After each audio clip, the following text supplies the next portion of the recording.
Hello বন্ধুরা, স্বাগতম জানাই আপনাদেরকে ডব্লিউ ইলেকট্রিক নলেজ ইউটিউব চ্যানেলে। বন্ধুরা, আবার আপনাদের জন্য একটা নতুন ভিডিও নিয়ে এসেছি, বাজাজ ম্যাজিস্ট্রি 1 লিটারের গিজার। তো বন্ধুরা, এই যে গিজারটা এখানে দেখেন 220 ভোল্টেজ এসি ইনপুট আর 3000 ওয়াট অর্থাৎ 3K ওয়াট কিলো ওয়াট আর ক্যাপাসিটি হচ্ছে 1 লিটার। তো বন্ধুরা, এই যে গিজারটা দেখতে পাচ্ছেন, এই গিজারটি হচ্ছে আপনার একদম বাদ দেওয়া গিজার, অর্থাৎ পুরো খারাপ হয়ে গেছে, বাদ দিয়ে দিয়েছে কাস্টমার। সেই গিজারটা আজকে আমরা রিপেয়ার করব। তো বন্ধুরা, তো চলুন ভিডিওটি শুরু করা যাক। ভিডিওটি শুরু করার আগে আপনাদের উদ্দেশ্যে একটাই অনুরোধ বন্ধুরা, ভিডিওটি স্কিপ না করে শেষ পর্যন্ত দেখবেন এবং আপনি যদি আমার চ্যানেলে নতুন হয়ে থাকেন তাহলে চ্যানেলটি সাবস্ক্রাইব করে নিন এবং পাশে থাকা বেল আইকনটি প্রেস করে অল নোটিফিকেশন অন করে দিন। তো চলুন বন্ধুরা, ভিডিওটি শুরু করা যাক। তো বন্ধুরা, আমরা এই গিজারটি প্রথমে আমাদের উপরের যে ক্যাবিনেট আছে, আমরা সেই ক্যাবিনেটটি খুলে নেব এবং ক্যাবিনেটটি খুলতে হলে আমাদের কি করতে হবে, সর্বপ্রথম এই যে কালো রঙের যে স্ক্রু দেখতে পাচ্ছেন, এই যে স্ক্রুটি আমাদের খুলতে হবে। তো আমরা এই স্ক্রুটি খুলে নিই এবং আমরা এটাকে একটা স্ক্রুড্রাইভারের মাধ্যমে খুলে নেব।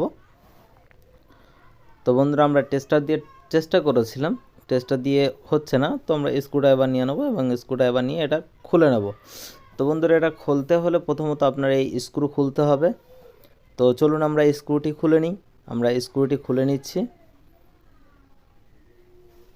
আমাদের স্ক্রু খোলা হয়ে গেছে।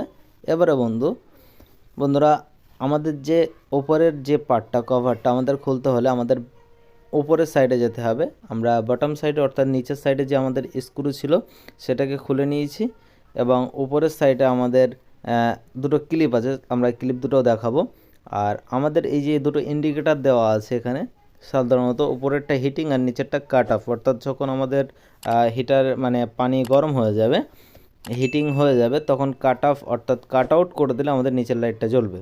তো আমরা খুলে দিয়েছি এবং এই উপরের পার্টটা খুলতে হলে আমাদের সর্বপ্রথম কি করতে হবে, আমাদের স্ক্রুটা খুলে নিয়েছি এবং আমাদের উপরের সাইডে দুটো ক্লিপ আছে যেটা বলছিলাম, এই ক্লিপ দুটো আমাদের খুলতে হবে। তো আমরা স্ক্রুড্রাইভার বা টেস্টারের মাধ্যমে ওটা উঁচু করে খুলতে পারি, উঁচু করেই খুলতে হবে চাপ দিয়ে। এবং তাছাড়া আমরা যে স্ক্রু খুলেছিলাম ওখান থেকে আমাদের হালকা করে লুজ দিতে হবে, দিয়ে তারপরে আমাদের খুলতে হবে। তো চলুন আমরা খুলে নিই। আবার যেহেতু এটা প্লাস্টিক, আমরা যদি বেশি চাপ দিই তো বন্ধুরা এটা ফেটে যাবে, নষ্ট হয়ে যাবে। তো সুতরাং ধীরে সুস্থে আস্তে আস্তে খুলে নেবেন। আমরা এক সাইডে খুলে নিয়েছি আর এক সাইডে আপনাদেরকে দেখাই। দেখেন, হালকা করে চাপ দিচ্ছি, দিয়ে হালকা করে উঁচু করে আমরা এটাকে খুলে নেব। তো চলুন বন্ধুরা, আমাদের খোলা হয়ে গেছে। তো খোলার পরে দেখতে পাচ্ছেন আমাদের যে ভিতরের যে চেম্বারটা অর্থাৎ যে ট্যাঙ্কটা, সেই ট্যাঙ্কটি দেখতে পাচ্ছেন, তামার ট্যাঙ্ক, এবং তার উপরে কিছু ফোম জাতীয় জিনিস দেওয়া থাকে। তো বন্ধুরা, আমরা এটাকে রিপেয়ারিং করব। তো রিপেয়ারিং করতে হলে সর্বপ্রথম আমাদের কি করতে হবে, এটাকে ভালো করে চেক করতে হবে। আর এটা যেহেতু চলছে না, তো সেটাও আপনাদেরকে দেখাবো। আমি ইন্ডিকেটার দুটো খুলে নেব, যেহেতু উপরের পার্টটা আমি সম্পূর্ণ কভারটা আলাদা করে দেবো, তার জন্য আমার কি করতে হবে, এই ইন্ডিকেটারের যে স্ক্রু দিয়ে টাইট করে দেওয়া আছে আমরা এটাকে খুলে নিচ্ছি। তো বন্ধুরা, আমি খুলে নিয়ে যেহেতু ওটা তামার আছে, তো আমি ইন্ডিকেটার দুটো উপরে রেখে দিয়েছি কাপড়ের উপরে, আপনাদেরকে দেখাচ্ছি। আর এখানে দেখেন আমি লাইন দিয়ে দিয়েছি, লাইন দিয়ে আমি টেস্টারে আপনাদেরকে চেক করছি। তো বন্ধুরা, আমাদের কোনো মতে লাইন আসছে না, কোনো জায়গা দিয়ে লাইন আসছে না, শুধু আমাদের যেখান থেকে ইন হচ্ছে সেখানেই লাইন আসছে, বাদবাকি আমাদের লাইন আসছে না। তো বন্ধুরা, এক্ষেত্রে সর্বপ্রথম আপনারা কি করবেন, সর্বপ্রথম বন্ধুরা আপনাদেরকে বলি, আমাদের এই যে গিজারগুলো দুটো পার্টস থাকে, একটা হচ্ছে থার্মোস্ট্যাট আর একটা হচ্ছে কাট আউট। অর্থাৎ কাট আউট যেটা কাট আউট বলতে থার্মোস্ট্যাট থেকেই কাট আউট হয়, আর একটা হচ্ছে ওভারলোড, সেটা হচ্ছে আপনার ওভার হিটিং হয়ে গেলে যখন থার্মোস্ট্যাট বন্ধ করতে না পারে বা সেই সময় কি হয়, তখন ওভারলোড থেকে ওটাকে আপনার বন্ধ করে দেয়।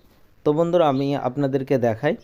আর এই যে গিজারটা আপনাদেরকে দেখানোর চেষ্টা করছি, যেহেতু 2-3 সেকেন্ড চলেই বন্ধ হয়ে যাচ্ছে, তবু আপনাদেরকে দেখাচ্ছি। বন্ধুরা, এক্ষেত্রে আপনারা কি করবেন, সর্বপ্রথম আপনাদের করণীয় কি বন্ধুরা, আপনারা প্রথমত চেক করবেন যে কতক্ষণ লাইনটা চলছে। লাইনটা দেবেন, যদি আপনাদের লাইনটা পাস হয় এবং হিটার যদি লাইন যায় তাহলে আপনাদের সবুজ লাইটটি জ্বলবে। তো বন্ধুরা, এখানে যে লাইট দুটো দেখতে পাচ্ছেন, এই টুনি দুটো আমি চেষ্টা করছিলাম আপনাদেরকে দেখানোর জন্য। এখানে আমার কাট আউট হচ্ছে, মানে লাইন আসছে, এসে চলে যাচ্ছে, হিটার বন্ধ হয়ে যাচ্ছে।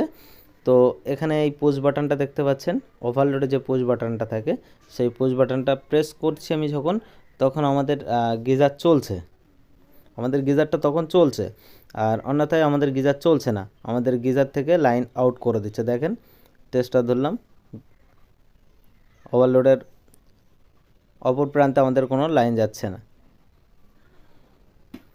তো বন্ধুরা, আমাদের যে ইন্ডিকেটার দুটো দেখতে পাচ্ছেন, এই ইন্ডিকেটার দুটোও খারাপ আছে, তো আমরা ইন্ডিকেটার দুটো চেঞ্জ করে নেব।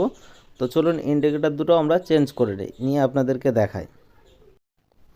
তো বন্ধুরা, দেখতে পাচ্ছেন আমরা ইন্ডিকেটার চেঞ্জ করে নিয়েছি, একটা আমাদের লাল আর এই নিচেটা দেখতে পাচ্ছেন সাদা। কিন্তু আমাদের দুটো লাইটই যখন ইন্ডিকেটার দুটো চলবে তখনই কিন্তু লাল আলো জ্বলবে, কারণ আমার কাছে সবুজ লাইটটি ছিল না, যার কারণে আমি এটাই লাগিয়ে দিয়েছি। তো বোঝার ক্ষেত্রে আপনাদেরকে বলে দিই, যেটা সাদা কালার আছে সেটা আমাদের হিটিংয়ের সময় জ্বলবে, আর উপরে যে লাল কালার টুনিটা দেখতে পাচ্ছেন সেটা হচ্ছে আপনার যখন আমাদের কাট আউট হয়ে যাবে, কাট অফ হয়ে যাবে, তখন জ্বলবে। তো আমরা ইন্ডিকেটার দুটো আমাদের চেঞ্জ করা হয়ে গেছে। তো বন্ধুরা, এবারে আপনাদেরকে চালিয়ে দেখি, একটু ভালো করে লক্ষ্য করবেন। যখন আমি সুইচ দেব, আমাদের সুইচ দেওয়ার পরে কি হবে, আমাদের এই ইন্ডিকেটারটি জ্বলবে, জ্বলার সঙ্গে সঙ্গেই দেখবেন বন্ধ হয়ে যাবে।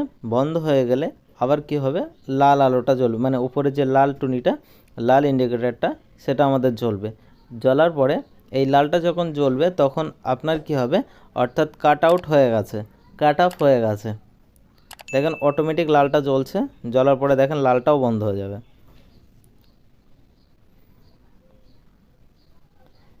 আমাদের কাট অফ, অর্থাৎ মানে কাট আউট হয়ে আছে, মানে হিটার অলরেডি গরম হয়ে গেছে, দেখতে পাচ্ছেন।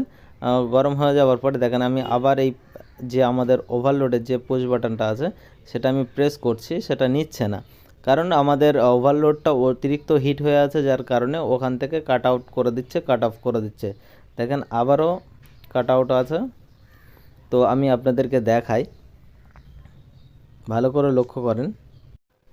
আমি ওভারলোডটি সামনের দিকে টেনে নেব, আমার যেহেতু লাইন পাস হচ্ছে না, এবং আপনাদেরকে আমি দেখানোর জন্য আমি এখানে চেক করে নিচ্ছি আমাদের লাইন আসছে না, এবং আমাদের যে ওভারলোড আছে সেটাও পুশ বাটনে কাজ হচ্ছে না।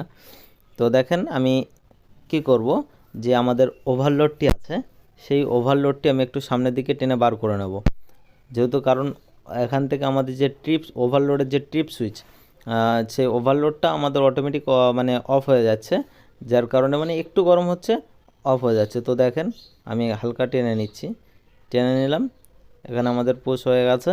এবারে দেখেন আমি সুইচ অন করব, ভালো করে লক্ষ্য করবেন।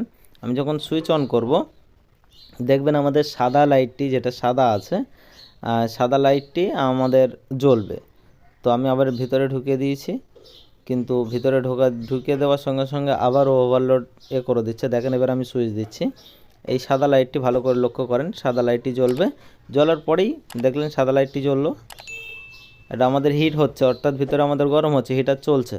দেখেন কয়েক সেকেন্ড, জাস্ট কয়েক সেকেন্ড চলবে, চলার পরে দেখলেন আবার বন্ধ হয়ে গেছে।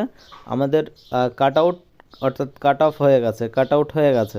এই কাট আউট হয়ে যাওয়ার পরেও কি হচ্ছে, আমাদের দেখলেন এটাও বন্ধ হয়ে গেছে, অর্থাৎ ওভারলোড থেকেও আমাদের বন্ধ করে দিচ্ছে। তো বন্ধুরা, এই যে সমস্যাটা, এই সমস্যাটা অ্যাকচুয়াল কোথা থেকে, প্রথমত সর্বপ্রথম আপনাদের থার্মোস্ট্যাট চেঞ্জ করতেই হবে। থার্মোস্ট্যাট চেঞ্জ করে যদি আপনাদের ঠিকমতো কাট আউট হয়, কাট অফ হয়, তাহলে আপনাদের ওভারলোডটা চেঞ্জ করার দরকার নেই। এবং যদি নতুন থার্মোস্ট্যাট লাগিয়েও যদি আপনাদের সেম সমস্যা হয়, তাহলে আপনারা কি করবেন, আপনারা ওভারলোডটাও চেঞ্জ করে দেবেন। আর তা না হলে আপনারা কি করতে পারেন, দুটো একসঙ্গে চেঞ্জ করে দিতে পারেন, কোনো অসুবিধা নেই, দুটোই খারাপ, ঠিক আছে। নতুন যদি আপনি থার্মোস্ট্যাট লাগান, তা সত্ত্বেও আপনার ওভারলোডে এরকম হবে। কিন্তু অনেক ক্ষেত্রে দেখা যায় কি হয়, যে এটা অনেক ক্ষেত্রে দেখা যায় যে শুধু থার্মোস্ট্যাট চেঞ্জ করে দিলে হয়ে যায়, কিন্তু না, এই ক্ষেত্রে বন্ধুরা, এই ক্ষেত্রে আপনাদেরকে দুটোই চেঞ্জ করতে হবে। তো বন্ধুরা, ভিডিওটি এ পর্যন্ত, ভালো লাগলে অবশ্যই লাইক করবেন, কমেন্ট করবেন, শেয়ার করবেন বন্ধুদের সঙ্গে। আর ভিডিওটি শেষ পর্যন্ত দেখার জন্য আপনাদেরকে জানাই অসংখ্য ধন্যবাদ। আর এই ধরনের নিত্য নতুন ভিডিও পেতে বন্ধুরা চ্যানেলটি সাবস্ক্রাইব করে নিন এবং পাশে থাকা বেল আইকনটি প্রেস করে অল নোটিফিকেশন অন করে দিন।